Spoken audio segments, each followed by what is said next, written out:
Sabarimala നെയ്ക്രമക്കേടിൽ PS പ്രശാന്തും അജികുമാറും അന്യായമായ ലാഭം ഉണ്ടാക്കണമെന്ന ഉദ്ദേശത്തോടെ പ്രവർത്തിച്ചുവെന്ന് FIR.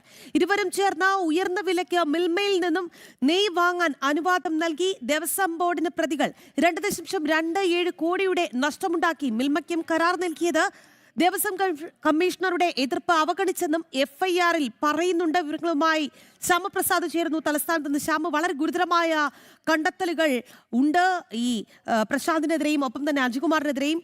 FIR-ഉം അത്തരത്തിലുള്ള ആരോപണങ്ങൾ ഉന്നയിക്കുന്നുണ്ട്. എന്തൊക്കെയാണ് ഇവർക്കെതിരായ കണ്ടെത്തലുകൾ?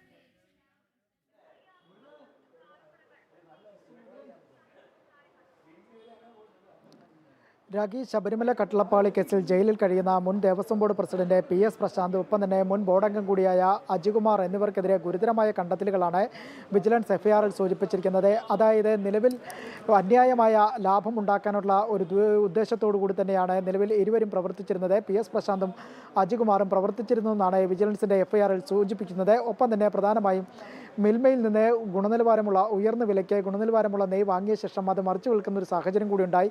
ഇതിൽ നടത്തിയ, അതായത് മുൻ അഡ്മിനിസ്ട്രേറ്റീവ് ഓഫീസർ കൂടിയായ മുരാരി ബാബുവിൻ്റെ ഇടപെടലുകൾ ആണ് ഇതിലേക്ക് ശാസ്ത്രീയമായ പരിശോധനകൾ ഒന്നും തന്നെ ഇല്ലാതെയാണെന്നുമാണ് വിജിലൻസ് FIR-ൽ സൂചിപ്പിച്ചിരിക്കുന്നത്.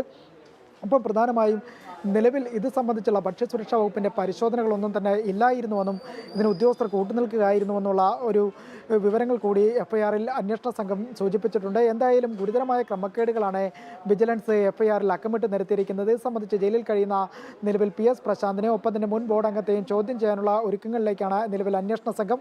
നിലവിൽ ഈ ക്രമക്കേടുമായി ബന്ധപ്പെട്ട് PS പ്രശാന്ത് 1-ാം പ്രതിയും മുൻ ബോർഡ് അംഗം കൂടിയായ അജികുമാർ 2-ാം പ്രതിയും അന്തരിച്ച മുൻ അഡ്മിനിസ്ട്രേറ്റീവ് ഓഫീസർ മുരാരി ബാബു 3-ാം പ്രതിയുമായിട്ടാണ് നിലവിൽ വിജിലൻസ് കേസ് ഇന്നലെ തന്നെ FIR രജിസ്റ്റർ ചെയ്തിട്ടുള്ളത്.